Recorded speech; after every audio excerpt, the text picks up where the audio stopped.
Bismillahirrahmanirrahim. Assalamualaikum warahmatullahi wabarakatuh. Anak-anak Bapak kelas 4 SD Islam Al-Azhar 32 Padang. Alhamdulillah kita kembali berjumpa di video pembahasan bahasa Arab Tamyiz. Pada video kali ini Bapak akan membahas beberapa poin penting di dalam materi kita sebelum-sebelumnya. Materi ini Bapak buat atau video ini Bapak buat untuk anak-anak Bapak yang masih mengalami keraguan di dalam pembelajaran bahasa Arab Tamyiz.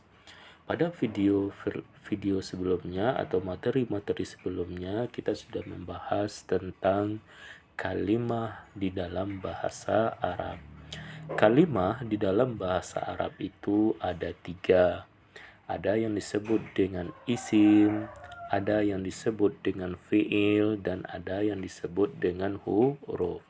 Bapak ulang, kalimah di dalam bahasa Arab itu ada 3. Pertama isim, kedua fi'il, dan ketiga huruf. Isim kita sebut juga dengan kata benda atau kata sifat atau kata-kata yang menunjukkan sebuah nama. Sedangkan fi'il itu adalah sebuah kata kerja. Kata kerja di dalam bahasa Arab itu ada 3. Ada yang disebut dengan fi'il madi, kata kerja waktu lampau. Ada yang disebut dengan fi'il mudhari, kata kerja waktu sekarang dan akan datang. Dan ada yang disebut dengan fi'il amar, kata kerja yang menunjukkan sebuah perintah. Oke, Bapak ulang. Jadi kalimah di dalam bahasa Arab itu ada 3. Kalimah huruf, kalimah isim, dan kalimah fi'il. Selanjutnya, anak-anak Bapak, pertama kita bahas dari kalimah huruf. Kalimah huruf di dalam bahasa Arab Tamyiz atau di dalam Tamyiz itu sudah dikelompokkan ke dalam 26 kolom. Bapak ulang, kalimah huruf itu sudah dikelompokkan ke dalam 26 kolom. Oke, yaitu ada kolom 1, kolom 2, kolom 3 sampai dengan kolom 6. Oke, ini salah satu kolom dari kolom huruf tersebut. Maka anak-anak Bapak, agar kita mudah mengenalinya di dalam Al-Quran, yang manakah kalimah-kalimah huruf itu yang dari kolom 1 sampai kolom 26 itu, maka untuk mengenalinya tentu dengan cara kita hafal. Menghafalnya bagaimana? Menghafalnya sambil dinyanyikan. Lagu-lagunya sudah Bapak ajarkan dan sudah Bapak kirim ke WA kelas waktu pembahasan sebelumnya.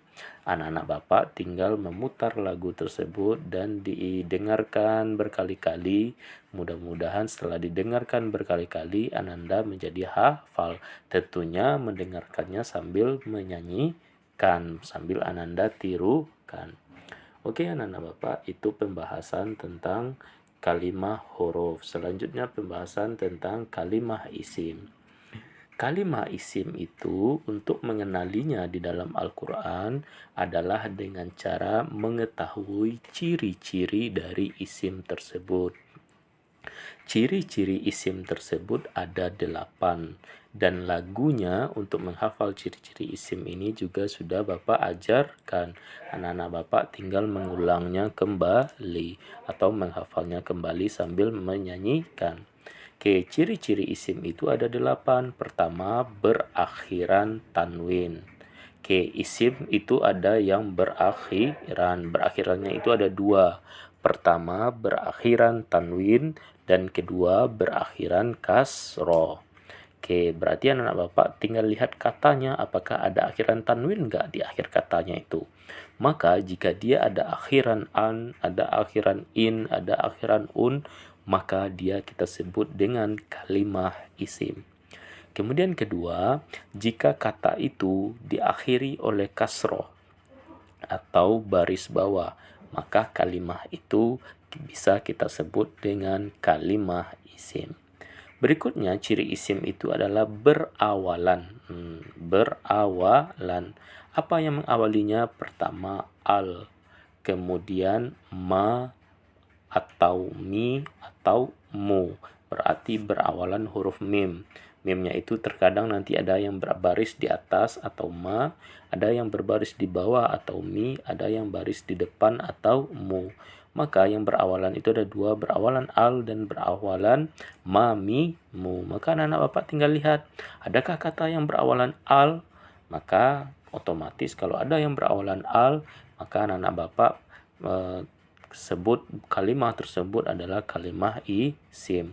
Bapak yakin dan percaya anak-anak Bapak sudah mempelajari tentang alif lam komariah dan alif lam samsiah di kelas 3. Maka anak-anak Bapak nanti ada yang alif lamnya itu berbunyi dan ada yang alif lamnya itu tidak berbunyi.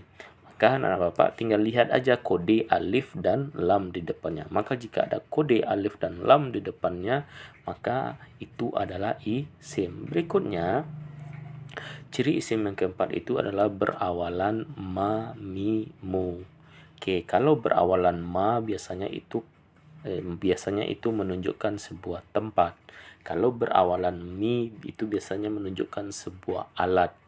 Kalau menunjukkan mu biasanya itu menunjukkan adalah subjek atau orang. Oke, maka ini ada contoh muslimun berarti berawalan mu. Maka itu adalah orang muslimun berarti orang Islam. Mistorotun itu adalah sebuah alat, berarti mistorotun alat untuk menggaris, Kalau masjidun berarti itu adalah sebuah tempat. Masjidun tempat untuk bersujud. Maka anak-anak Bapak tinggal lihat. Berarti kalau muslimu berarti orang itu sudah pasti itu adalah kata benda. Mistorotun berawalan mi sudah pasti dia adalah sebuah kata benda, yaitu alat untuk menggaris. Masjidun maka sudah pasti itu adalah kata benda atau isim, dia adalah tempat untuk bersujud. Maka anak-anak Bapak ingat berawalan al, berawalan ma, mi, mu. Maka untuk melihat isim kita lihat dahulu awalannya, adakah alif dan lam? Adakah huruf berawalan huruf ma, mi, atau mu? Maka jika tidak ada kita temukan, maka kita lihat akhirnya lagi. Adakah dia berakhiran tanwin? Adakah dia berakhiran kasroh? Maka begitu cara melihatnya. Berikutnya adalah ciri isim itu adalah diawali oleh awamilul ismi. Atau diawali oleh huruf-huruf yang ada di kolom 1 sampai dengan kolom 6. Contoh min itu kolom 1, maka kata setelah min itu adalah isim. Kata contoh kedua ilallah, maka huruf ila itu adalah kolom 1, maka Allah yang kata sesudah ila itu adalah isim. Berikutnya adalah fi itu kolom 1, maka al-ardi yang berada di kata sesudah fi itu maka itu adalah isim. Berikutnya adalah menunjukkan nama. Berikutnya apa? Menunjukkan nama. Contoh Muhammadun, Ismail, Musa. Maka anak-anak Bapak, ketika anak-anak Bapak menemukan di dalam Al-Quran ada kata yang menyebutkan sebuah nama, misal Muhammad, Ismail, Musa, Yusuf, Yunus, Ibrahim, dan sebagainya, maka kata itu kita sebut dengan isim. Berikutnya adalah berwazan fa'ilun. Apa itu berwazan fa'ilun? Kata yang kita temukan di dalam Al-Quran itu, katanya itu atau bentuk katanya itu menyerupai bentuk baris atau bentuk kata dari fa'ilun. Contoh katibun, fa'ilun, lihat barisnya, apakah barisnya sama? Contoh lihat sami'un, fa'ilun, apa barisnya sama?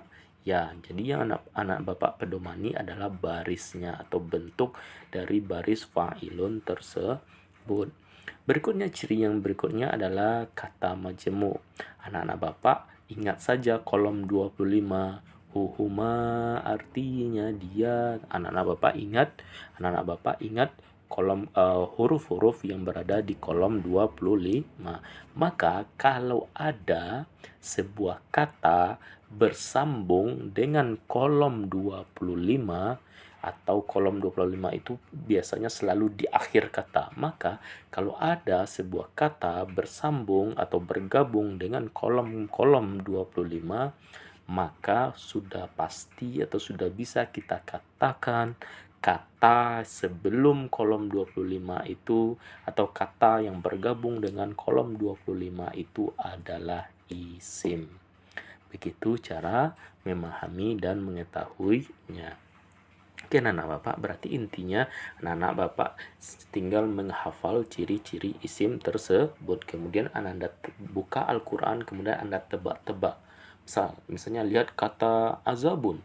Azabun ada tanwin, berarti ini isim. Atau Anda lihat Alkitabu. Alkitabu itu ada awalan alif lam. Maka dia adalah isim. Begitu caranya untuk mengetahuinya. Lihat katanya langsung tebak.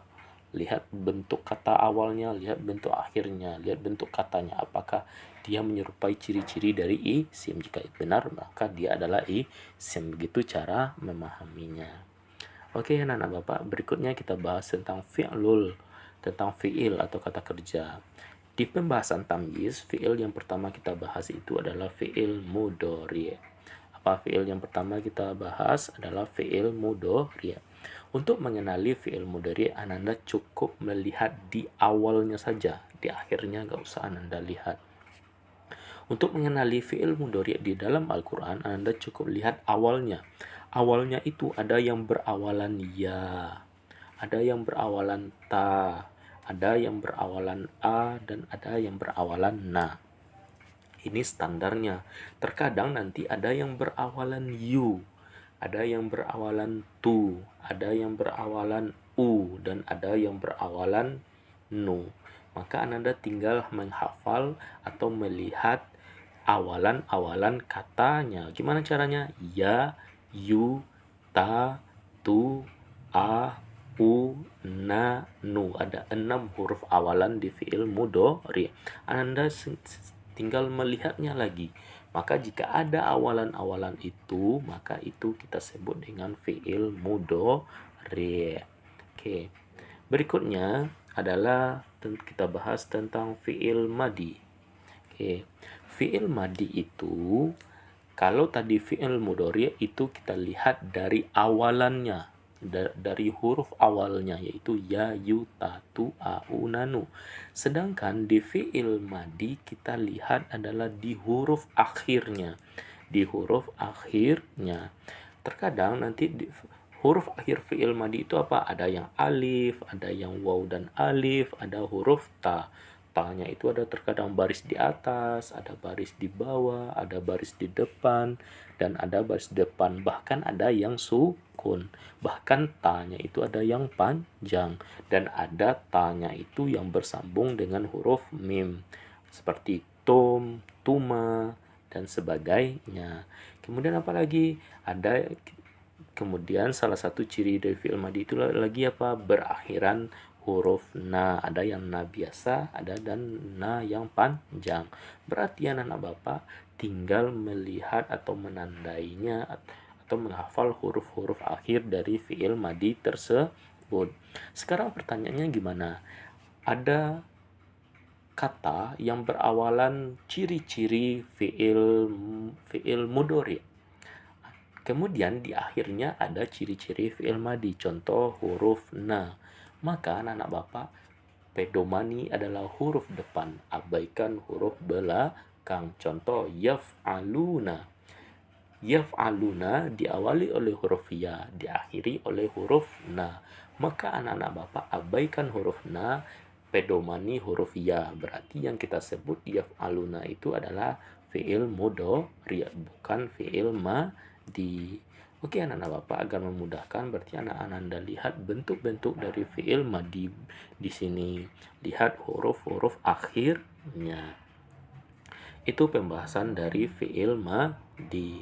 Oke anak-anak Bapak, untuk pembahasan fi'il amar, karena kita di ayat 1 sampai 5 belum membahas fi'il amar, belum ada fi'il amar yang keluar di sana, belum kita bahas. Kita membahas hanya di fi'il madi dan mudhari'. Oke anak-anak Bapak, itu pembahasan tentang kalimah, huruf, isim, dan fi'il sebagai pembahasan atau pengulangan dari materi-materi kita sebelumnya. Oke anak bapak doakan ke depan anda semua dimudahkan di dalam mempelajari bahasa Arab tamyiz, dan anda semua diberikan hidayah oleh Allah Subhanahu wa taala. Amin amin ya Rabbal